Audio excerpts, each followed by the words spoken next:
बिस्मिल्लाहिर्रहमानिर्रहीम। अस्सलाम वालेकुम नादरीन, आप यूट्यूब चैनल देख रहे हैं, मैं इमरान खान हूं। नादरीन, सबसे पहले तो एक खबर रिपोर्ट हुई है और खबर ये है कि फील्ड मार्शल आसिम मुनीर कोई रात भर राब्ते में रहे और जेडी वेंस जो अमरीकी नायब सदर है उसके साथ राब्ता हुआ। स्टीव विटकॉफ जो इस रीजन के अंदर इंचार्ज है, अमरीकी नुमाइंदा है, उसके साथ राब्ता हुआ और अब्बास अरागची जो ईरान के वज़ीर ख़ारिजा हैं उसके साथ भी राब्ता हुआ। ये दावा किया जा रहा है। ये एक्टिविटी क्यों हो रही है? देखें, पाकिस्तान सबसे अजीबोगरीब सिचुएशन में है। ईरान ने पाकिस्तान को बहुत सपोर्ट किया है और सऊदी अरब ने भी पाकिस्तान को बहुत सपोर्ट किया है। अब इन दोनों की लड़ाई में पाकिस्तान का किरदार सिर्फ और सिर्फ एक सुलह करवाने वाले का होना चाहिए और यही हो सकता है। लेकिन अगर पाकिस्तान को इस लड़ाई में उतरना पड़ गया तो सऊदी अरब ने पाकिस्तान को बहुत सारा पैसा वैसा दिया हुआ है, हमारे कौमी खजाने का सत्यानाश हो जाएगा। और ईरान ने हाल ही में पाकिस्तान को इतनी सहूलत दी है कि जहां पूरी दुनिया के लिए उसने आपने हुर्मुज़ को बंद किया था, हमारे वहां से शिप गुजरते रहे हैं।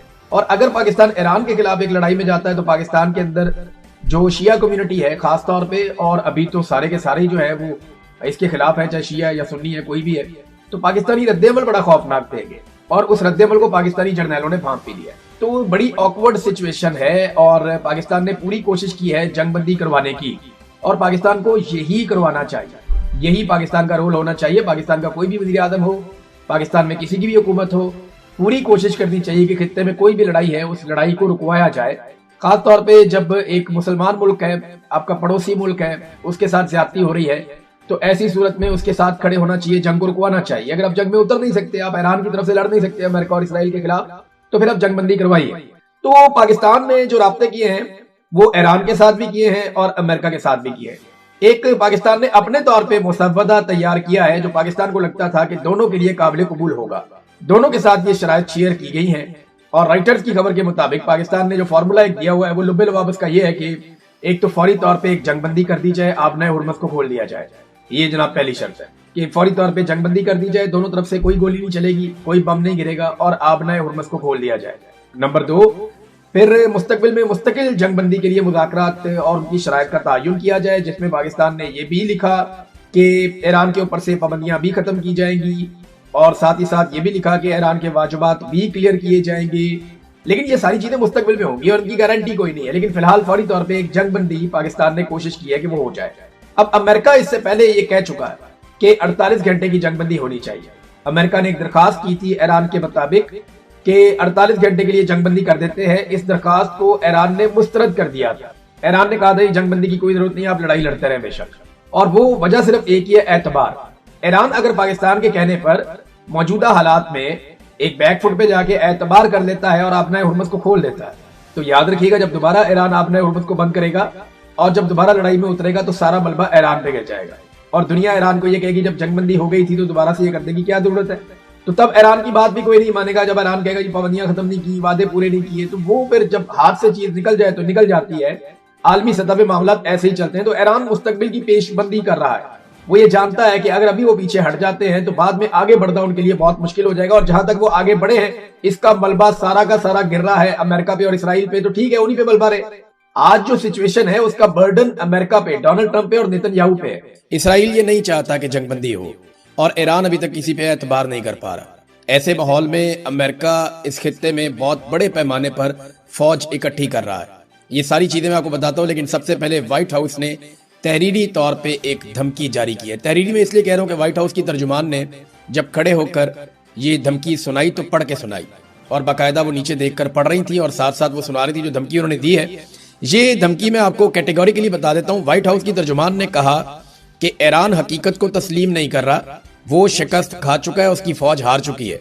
सदर ट्रंप ब्लफ नहीं करते, वो ईरान पर जहन्नुम के दरवाजे खोलने वाले हैं, बड़ी तबाही आएगी।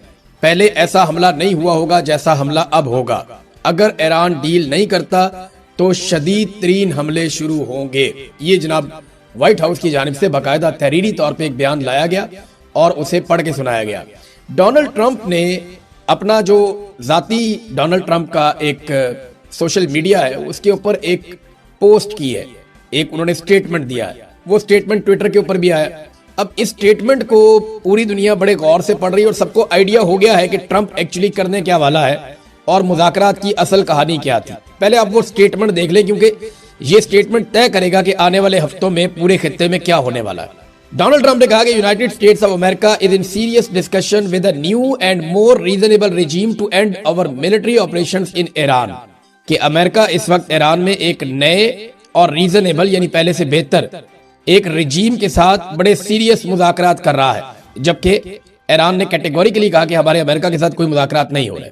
तो इसको आप क्लियर कर दें कि ये डोनाल्ड ट्रंप ने एक दावा किया शुरू में, great progress has been made but if for any reason, यानी हम आगे बढ़ रहे हैं लेकिन अगर कोई वजह बन जाती है, a deal is not shortly reached, अगर फौरी तौर पे कोई डील नहीं होती, which it probably will be, and if Hormuz Strait is not immediately open for businesses, और अगर फौरी तौर पे कोई डील नहीं होती और आबनाए हुर्मुज़ को फौरी तौर पे कारोबार के लिए नहीं खोला जाता, we will conclude our lovely stay in Iran by blowing up and completely obliterating all of the electric generating plants, oil wells and Kharag Island and possibly all desalination plants। अब इसको जरा आप गौर कर लें कि वो करने क्या चाह रहा है। डोनाल्ड ट्रंप ने कहा कि अगर अभी डील नहीं होती और आबनाए हुर्मुज़ को फौरी तौर पे नहीं खोला जाता तो हम करेंगे क्या, हम इनके जितने भी प्लांट्स हैं उनको तबाह कर देंगे, बिजली पैदा करने वाले प्लांट्स को भी तबाह करेंगे, तेल के कुओं को भी आग लगा देंगे, खारक के जजीरे को भी तबाह कर देंगे और पानी को साफ करने वाले जितने प्लांट्स हैं उनको भी पॉसिबली हम तबाह कर देंगे। और अभी तक हमने इनको टच नहीं किया, ट्रंप ने यह भी कहा। और उसने कहा यह बदला होगा उन बहुत सारे फौजियों और दीगर लोगों के कत्ल का जिन्हें ईरान के 47 साला दहशत गर्दी फैलाने वाले रजीम ने कत्ल किया था। अब ये डोनाल्ड ट्रंप की एक वाज़ेह धमकी है। डोनाल्ड ट्रंप क्या मांग रहा है, डील, ईरान हमारे साथ डील करे, फौरी तौर पे आबनाए हुर्मुज़ को खोले, ये डोनाल्ड ट्रंप ने कैटेगोरिकली मांगा। व्हाइट हाउस क्या कह रहा है कि ईरान डील करे, शिकस्त तस्लीम करे। ईरान कह रहा है हम जंग हारे ही नहीं, अमरीकी जर्नल्स कह रहे हैं कि ईरान जंग नहीं हारा, दुनिया ये मान रही है कि ईरान ने बेहतरीन जंग लड़ी है और ईरान जंग नहीं हारा, वो बदस्तूर हमले कर रहा है। अब पाकिस्तान की जो सरकार है या पाकिस्तान के जो अस्करी जराए हैं उनके दावे हैं कि जी ऐसा कुछ नहीं हुआ, हमने तो सिर्फ अस्करी अहदाफ को निशाना बनाया जहां से पाकिस्तान में दहशतगर्दी हो सकती है। जबकि अफगानिस्तान की गवर्नमेंट और उनकी वजारत वो ये कह रहे हैं कि अब पाकिस्तान ने जो एरियल स्ट्राइक किया है, फिजाई हमला किया है, उसके नतीजे में अस्पताल के ऊपर बम गिरे हैं और वहां पे लोग जाँ बहक हुए हैं।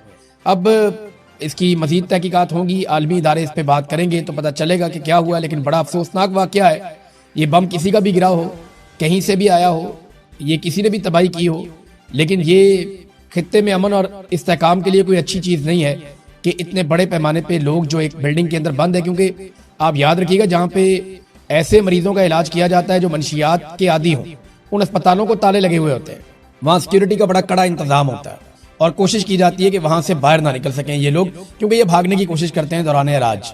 तो ऐसी जगह के ऊपर हमला किया गया जहां से लोग बाहर भी नहीं जा सकते थे, तो ये बड़ा खौफनाक है। अब पाकिस्तान की गवर्नमेंट तो तरदीद कर रही है, जराए से अभी तक तरदीद आ रही है, और जब इसकी कंफर्मेशन आएगी चीज़ों की तो नेक्स्ट वीलॉग में हम आपको बाकी कुछ बताने के काबिल हो जाएंगे। डोनाल्ड ट्रंप ने एक बड़ी लंबी प्रेस कॉन्फ्रेंस कर दी है। देखिए, अमेरिका जब जंग जीत रहा होता है ना तो फिर वो इंजॉय कर रहे होते हैं, फिर सिर्फ जेस्चर्स दे रहे होते हैं, फिर सारे लोग कुछ और बोल रहे होते हैं। लेकिन जब अमेरिका जंग नहीं जीत रहा तो हालात बहुत खराब है।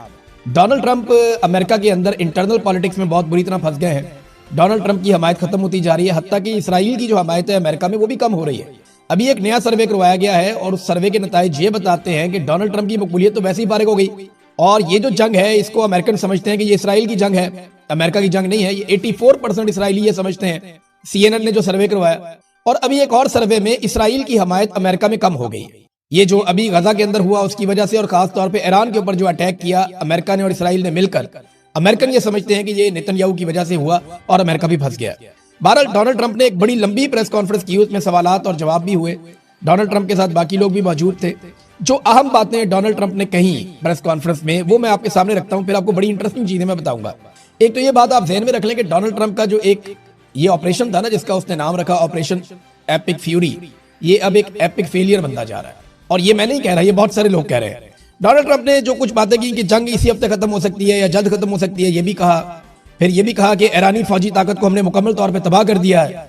फिर सेम टाइम में डोनाल्ड ट्रंप ने यह भी कहा कि ईरान हजारों मिसाइल आसपास के ममालिक पर दाग रहा है जो इस जंग में शामिल होने की तवक्को नहीं रखते।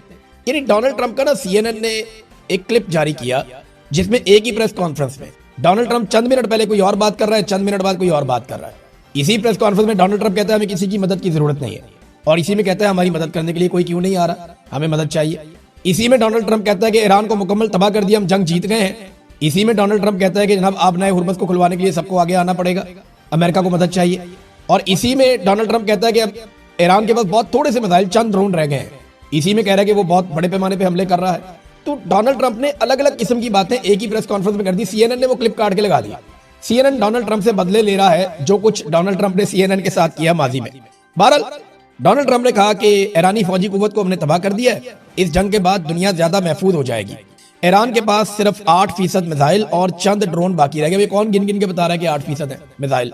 ईरान तो कह रहा है कि उनके पास बहुत सारे हैं। फिर इन्होंने कहा जी कुछ ममालिक ने हमें मायूस किया और उन्होंने जंग में ताउन नहीं किया, तो ये बड़ी ज्यादती है, बहुत बुरा हो रहा है अमेरिका के साथ और अमेरिका के इत्तेहादियों के साथ।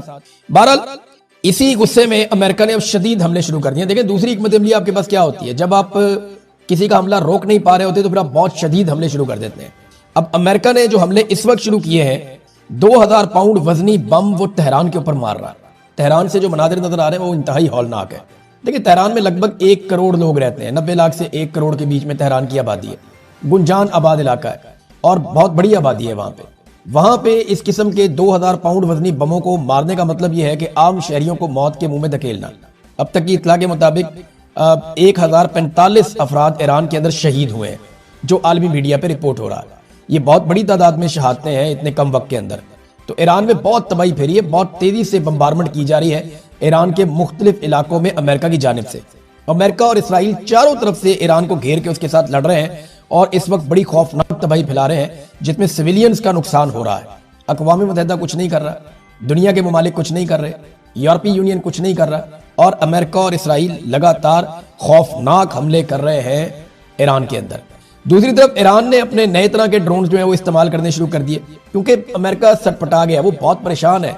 जो शाहिद ड्रोन है ईरान का, जिसकी आप बहुत सारी तस्वीरें और वीडियोस देख रहे हैं, वो लॉन्च हो जाता है, छोटा सा ड्रोन है, वो जाता है, ये खुदकुशी करता है ड्रोन, ये सीधा जाता है, जाके टकराता है और धमाका कर देता है। अब ये ड्रोन जो है इनकी रफ्तार भी कम थी, इनकी आवाज भी बहुत ज्यादा थी और ये पहचाने भी जाते थे, पकड़ में भी आ जाते थे। तो ईरान ने ये ड्रोन बहुत बड़ी तादाद में इस्तेमाल किए। लेकिन याद रहे ये ईरान का वो ड्रोन है जो उनका बेसिक ड्रोन है, जो उन्होंने पहले बनाया था। अब उन्होंने और भी जदीद ड्रोन बना रखे हैं। अब ईरान ने कल के दिन से अपने निस्बतन जदीद ड्रोन हदीद 110 ये निकाले अब, और इनको इस्तेमाल करना शुरू किया। इनकी रफ्तार भी ज्यादा है और इनकी शनाख्त भी इतने आराम से नहीं होती, यानी ये पहचान में नहीं आते और ये अपने टारगेट तक पहुंच जाते हैं। तो ये एक नई तरह की मुसीबत, अब एक मुसीबत से जान नहीं छूट रही थी, पिछले ड्रोन भारी पड़े हुए थे, तो ये उससे बेहतर ड्रोन ईरान निकाल कर लाया। लेकिन जो ब्रीफिंग हुई है ना कैपिटल हिल में, ये अमेरिकी हुकाम ने ब्रीफिंग दी है सेनेटर्स को, तो उस ब्रीफिंग के अंदर एक बात का एतराफ किया है अमेरिकी हुकाम ने कि ये जो शाहिद ड्रोन है इनका अभी तक हम कोई हल नहीं निकाल सके। हमें समझ नहीं आ रही कि इनको कैसे रोकना है, क्योंकि ये बहुत कम कीमत के ड्रोन है, इनको रोकने के लिए बहुत भारी हमें हथियार इस्तेमाल करना पड़ता है, बहुत कीमती हथियार इस्तेमाल करना पड़ता है, जिसकी किल्लत पैदा हो रही है। तो हमारे पास इसके खिलाफ कोई हिकमत अमली नहीं है और हमें अंदाजा नहीं था कि हमें इतना भारी पड़ जाएगा। ये जनाब वो एतराफ कर रहे हैं। ईरान के लिए जो सबसे बड़ा चैलेंज है ना, मैंने पहले भी आपको कहा था, वो अब भी वही है। ईरान को अपनी चेन ऑफ कमांड हर हाल में बरकरार रखनी होगी। ईरान की अगर चेन ऑफ कमांड टूट गई और एक मरतबा ईरानी बिखर गए, तो यहां से फिर अमेरिका और इसराइल का बहुत बड़ा फायदा हो जाएगा। ईरान को हर हाल में अपनी मौजूदा क़यादत को जिंदा रखना होगा, उन्हें बचाना होगा और एक चेन ऑफ कमांड बरकरार रखनी होगी कम से कम अगले 1 महीने तक, या जब तक ये जंग चलती रहती है। जब तक ये जंग चलती रहेगी और जंग के बाद भी उन्हें हर हाल में अपनी क़यादत को जिंदा रखना होगा और एक चेन ऑफ कमांड को बरकरार रखना होगा। चेन ऑफ कमांड का मतलब यह है कि ऊपर से नीचे तक अहकामात बराह रास्त पहुंचते रहे, यानी जो आखिरी आदमी खड़ा है, जो एक्ट करने वाला है, वहां तक ऊपर से जो अहकामात है उनकी चेन टूटनी नहीं चाहिए, चेन ऑफ कमांड रहनी चाहिए और कंट्रोल रहना चाहिए सिस्टम के ऊपर, इदारों के ऊपर, लोगों के ऊपर, फोर्सेस के ऊपर, और कंट्रोल के साथ पूरी कमांड होनी चाहिए। ये चेन ऑफ कमांड अगर ईरान बचाने में कामयाब हो जाता है तो ये उसकी सबसे बड़ी कामयाबी होगी। ईरान ने कुछ और भी एक्सपोज किया। इन्होंने बताया जी कि फॉल्स फ्लैग ऑपरेशन टाइप की चीजें की जा रही हैं ताकि बाकी मुल्कों को इसराइल और अमेरिका के साथ मिलकर ईरान पर हमला करने के लिए उकसाया जा सके। इस हवाले से कुछ चीजें सामने आई हैं, मैं आपके साथ शेयर करता हूं। नंबर 1 तो ये पता चला कि एक तो ईरान ने अपने पड़ोसियों को एक पैगाम दिया, पहले मैं आपको पढ़ के सुनाता हूं, ये अहम है, ये बड़ा जरूरी है। मैंने आपको पिछले वीलॉग में कहा ना कि ईरान के लिए बहुत जरूरी है कि वो अरब ममालिक को अपने कंट्रोल में रखे या उनके साथ राब्ते में रहे। ईरान के सदर ने अपने पड़ोसी मुल्कों के सरबराहों के नाम एक पैगाम जारी किया। अपने बयान में ईरानी सदर ने कहा कि हम सफारतकारी के जरिए जंग से गुरेज करने